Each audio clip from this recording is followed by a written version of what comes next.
Hello friends, Gaurav here. और HTMARS के youth survey अनुसार इंडिया में average age to lose virginity is 22.9, जिनमें से 61% लोगों को लगता है कि 21st सेंचुरी में प्री मैरिटल सेक्स टैबू नहीं है।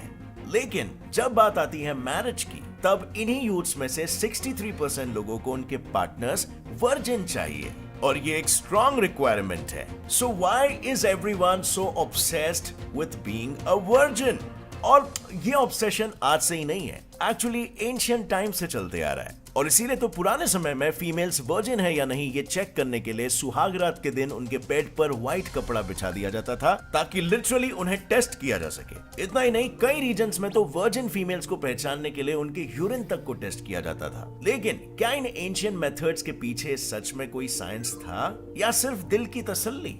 उस पर हम थोड़ी इन्वेस्टिगेशन करेंगे। लेकिन उससे पहले क्या आपको ये पता था कि आज भी इंडोनेशियन आर्मी में रिक्रूट होने से पहले फीमेल्स को वर्जिनिटी टेस्ट को पास करना कंपलसरी है? पर आखिर ऐसा क्यों है? इन्हीं सारे सवालों के जवाब जानेंगे हम आज के इस वंडरफुल वीडियो में, जिसका टाइटल है वर्जिनिटी टेस्टिंग मेल्स और फीमेल्स में कैसे होती है।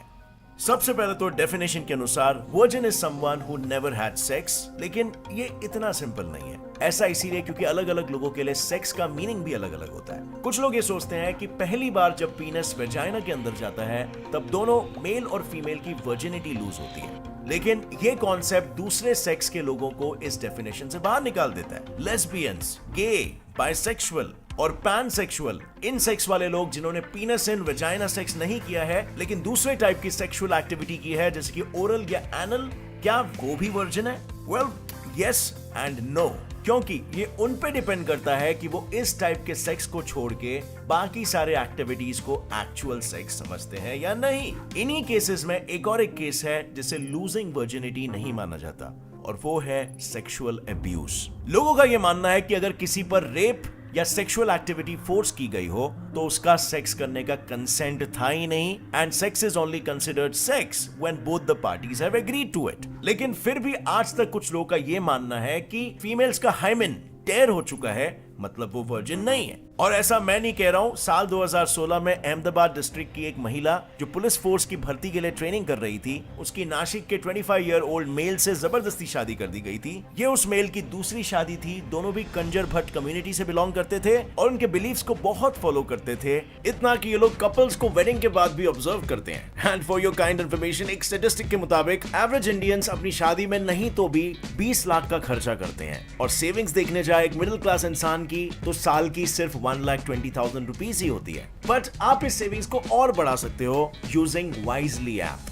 कुछ उसी तरह जिस तरह सेविंग होने पर आप विदाउट प्रेशर पैसे खर्च कर लेते हो। लेकिन don't worry if you can save, क्योंकि to build good financial habit and to earn instant cash you can now use Wisely app, जहां पर आपको अपनी डिटेल्स विद डिस्क्रिप्शन में दिया गया रेफरल कोड फिल करके साइन अप करना है, and you can participate in Wisely Wednesday, जिसमें बजट वाली स्पेंडिंग, सेविंग और फाइनेंशियल स्कोर बढ़ाने जैसे टास्क कंप्लीट करके you can get a chance to earn up to 25 lakh rupees. For example, your task is to enter PAN card number, तो number enter करो और score boost आपका। Not only this, Wisely के पास gold saving plan भी है, जहां आप ₹10 से सेविंग स्टार्ट कर सकते हो और हर सेविंग पर आपको ₹10 का स्क्रैच कार्ड भी मिलेगा, जिसे आप चाहो तो विड्रॉ कर लो या रिवॉर्ड सेक्शन में जाकर गोल्ड सेविंग प्लान में save. And last but not the least, अगर आपने वाइजली अपने फ्रेंड्स को रेफर किया तो उसके साइन अप पर दोनों को ₹10 to 100 मिलेंगे, पर फ्रेंड के सेविंग स्टार्ट करने पर दोनों ₹500 तक भी अर्न कर सकते हैं। सो डोंट वेट, अपना फाइनेंशियल स्कोर बढ़ाओ और 25 लाख घर ले आओ, क्योंकि higher the score higher the rewards, जिसका रेफरल कोड डिस्क्रिप्शन में आपका इंतजार कर रहा है। Now coming back to the topic, इतना ज्यादा कि वेडिंग के बाद कास्ट पंचायत के मेंबर्स सुहागरात के वक्त रूम के बाहर कपल्स की एक्टिविटी खत्म होने का वेट कर रहे हैं, ताकि वुमेन ब्लीड हुई या नहीं वो चेक कर पाए। अब हुआ ये कि जैसे ही वो मोहतरमा ब्लीड नहीं की, मेल ने शादी करने से मना कर दिया। So women's hymen is equal to her virginity. इस कॉन्सेप्ट में आखिर कितनी सच्चाई है?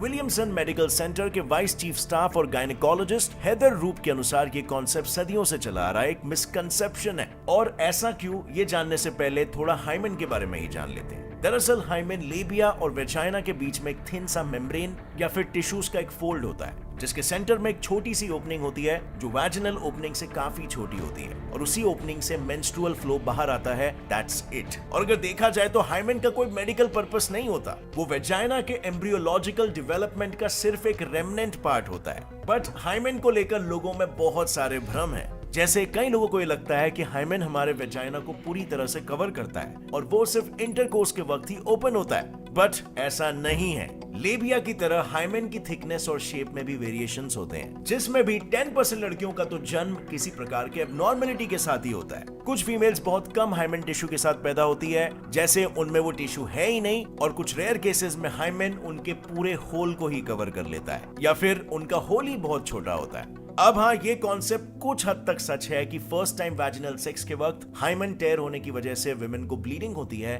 पर ये हमेशा नहीं होता है, क्योंकि ऐसे और भी कई तरीके हैं जिनकी वजह से हाइमेन टेयर हो सकता है, जैसे कि बाइक चलाना, स्पोर्ट्स, एक्सरसाइज या फिर टैम्पॉन्स की वजह से। और अगर एक बार हाइमेन ओपन हो गया हो तो उसे वापस जोड़ा नहीं जा सकता।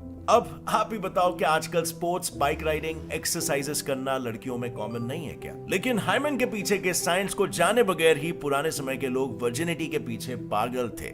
इंटरकोर्स के बाद शीट्स पर होने वाला ब्लड ही ब्राइड के प्योरिटी और अनटच्ड होने का प्रमाण माना जाता था, और उसे चेक करने के लिए एंशियंट लोगों के पास अलग अलग पैतरे भी थे।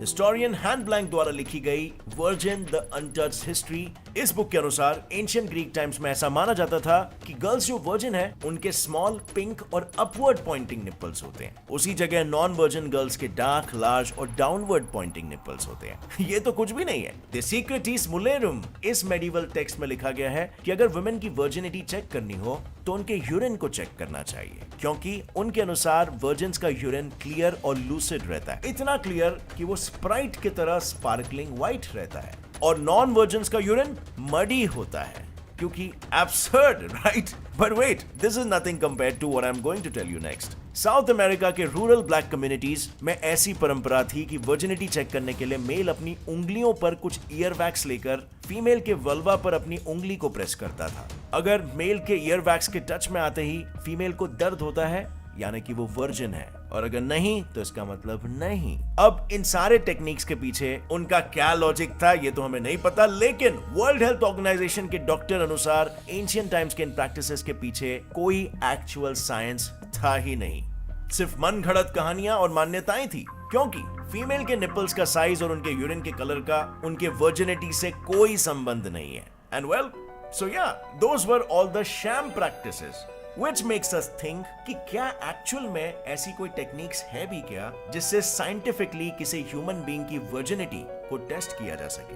वेल, बिल्कुल है, और मैं कुछ ही देर में आपको उसके बारे में बताऊंगा, लेकिन उससे पहले थोड़े कुछ और टेक्निक्स को पहले आजमा लेते हैं। BMC रिप्रोडक्टिव हेल्थ जर्नल के अनुसार दो और ऐसी टेक्निक्स है जिन्हें एंशिएंट टाइम से आज तक वर्जिनिटी टेस्ट के लिए यूज किया जाता था। पहली, हाइमेन में टेयर है या नहीं उसे इंस्पेक्ट करना। दूसरी, इंट्रोइटस के साइज या फिर वैजिनल वॉल्स के लैक्सिटी को चेक करना। साल 2014 में अफ्रीकन वुमेन्स पर किए गए सर्वे अनुसार इस प्रोसेस में विमेन को टेस्टर्स के सामने लेग स्प्रेड करके बैठना पड़ा था, और फिर टेस्टर्स ने वैजिनल ओपनिंग में फिंगर्स को इंसर्ट करके देखा कि विमेन का हाइमेन इंटैक्ट है या फिर नहीं, एंड इवन उसके वैजिनल वॉल्स एनलार्ज्ड हुए हैं कि नहीं।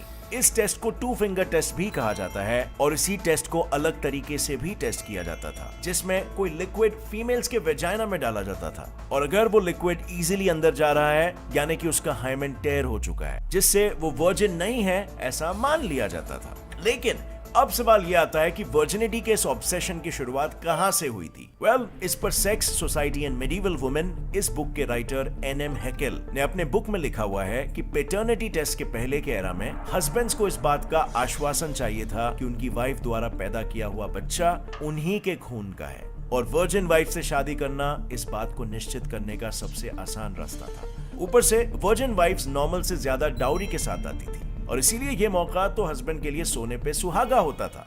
लेकिन इसी मिसकंसेप्शन की वजह से फीमेल्स के घर वाले भी उन पर रेस्ट्रिक्शंस लगाते थे, और इन्हीं मिसकंसेप्शन के बढ़ते virgin is ideal female for marriage ऐसा कॉन्सेप्ट प्रोपोगेट होना शुरू हो गया, जिसके रिजल्ट में नॉन वर्जिन वुमेन्स के साथ मैरिज नहीं टिकती, ऐसे रूमर्स बढ़ने लगे। अगर वुमेन की बॉडी एक ऑब्जेक्ट है तो वर्जिनिटी उस ऑब्जेक्ट की डिमांड बनने लगी।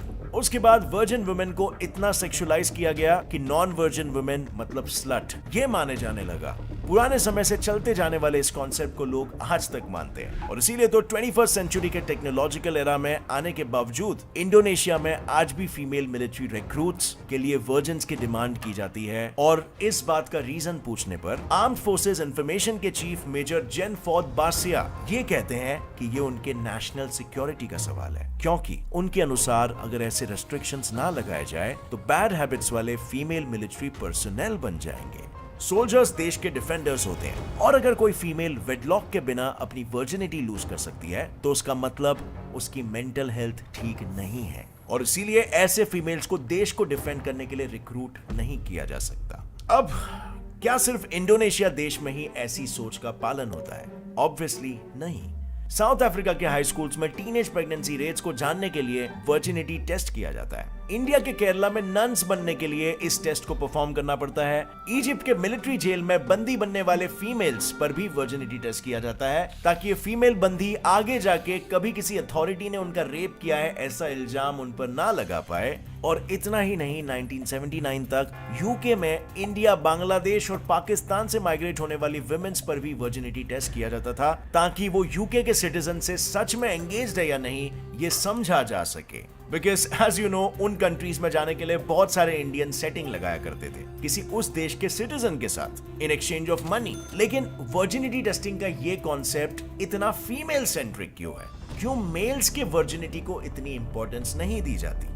है ना ये सोचने वाली बात। वेल, इस पर ओडिसी की जर्नलिस्ट निकी ग्रोवर का ये कहना है कि सोसाइटी वर्जिन मेल और वर्जिन फीमेल को डिफरेंटली ट्रीट करती है। वर्जिन फीमेल की सेक्सुअलिटी को डिजायरेबल कहा जाता है और उसी जगह वर्जिन मेल को लूजर के नजरियों से देखा जाता है, क्योंकि हमारे पेट्रियार्चल विचारों के अनुसार मेल का जितना ज्यादा बॉडी काउंट होता है वो उतना ही ज्यादा मैस्कुलिन होता है, जिसकी वजह से non virgin male is cool ऐसा ट्रेंड शुरू हो गया है। लेकिन ऐसा नहीं है कि मेल वर्जिनिटी पर कभी गौर नहीं फरमाया गया। सदियों से साउथ अफ्रीका के क्वामाशू टाउन के अनमैरिड मेन को सेक्सुअली ट्रांसमिटेड डिजीजेस से बचाने के लिए हर महीने उन पर नोकुलुंगा मजोला नाम का ट्रेडिशन परफॉर्म किया जाता है, which is nothing but virginity testing। उनके ट्रेडिशनल टेस्टर रेजी खुमालो के अनुसार यंग बॉयज में भी हाइमेन होता है, एक व्हाइट लेसी स्किन जो पीनस के फोर स्किन पर होता है, और अगर वो फोर स्किन सोर है और उसे मूव करना मुश्किल है मतलब मेल वर्जिन है। दूसरा मेथड है पीनस पर आने वाली वेन को चेक करना।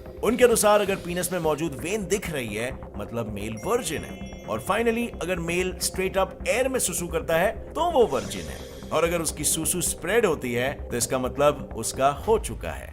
अब उनके इन मेथड्स के पीछे क्या लॉजिक है ये तो वही जाने, लेकिन Linksfield clinic gynaecologist doctor Mervyn Jacobson के अनुसार ये सारी चीजें सिर्फ एक मिथ है, क्योंकि मेल की वर्जिनिटी चेक करने का कोई एक्यूरेट मेथड है ही नहीं। सबसे पहले तो मेल्स को कोई हाइमेन ही नहीं होता, और तो और फोरस्किन मैस्टरबेशन की वजह से भी लूज हो सकती है और इसीलिए उसे हम वर्जिनिटी का प्रमाण नहीं मान सकते ना। सिमिलरली वर्जिन हो या ना हो, पीनस के ऊपर के वेन का उससे कोई संबंध नहीं होता। और इतना ही नहीं, मेडिकल यूनिवर्सिटी ऑफ एसए मेडोन्सा के farmer head of medicine, cardiology और स्पेशलिस्ट फिजिशियन प्रोफेसर पैट्रिक मखोबा का ये कहना है कि एज के साथ मेन के प्रोस्ट्रेट ग्लैंड्स एनलार्ज हो जाते हैं, जिससे उनके स्ट्रीम में ब्लॉकेज आता है, जिससे उनकी सूसू स्प्रेड होती है। इसका मतलब ये नहीं है कि वो वर्जिन नहीं है, और इसका मतलब ये भी है कि मेल वर्जिन है या नहीं इसको टेस्ट करने का कोई प्रॉपर मेथड अभी तक खोजा नहीं गया है।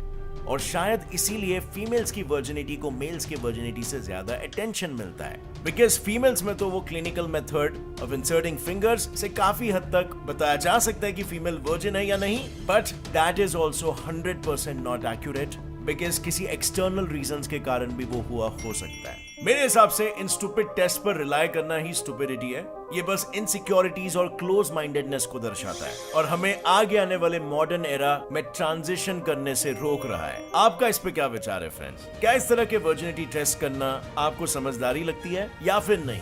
Comment down below and let me know. और अगर इस वीडियो से आपको कुछ भी नया सीखने मिला, एक लाइक जरूर ठोकना। Get set fly science channel को अभी सब्सक्राइब कर लो और बेल नोटिफिकेशन दबाओ ताकि आगे आने वाली हमारी कोई भी वीडियो की अपडेट आप मिस ना कर सको और अपने ज्ञान को बढ़ाते रह सको। और आप फ्रेंड्स, जाने से पहले डिस्क्रिप्शन में दिए हुए लिंक से वाइजली ऐप को डाउनलोड और उसमें साइन अप करना मत भूलना। ये आपको गुड फाइनेंशियल हैबिट्स बिल्ड करने में बहुत मदद करेगा। See you in another one. Till then, stay curious like a kid, keep learning and keep growing. Jai Hind.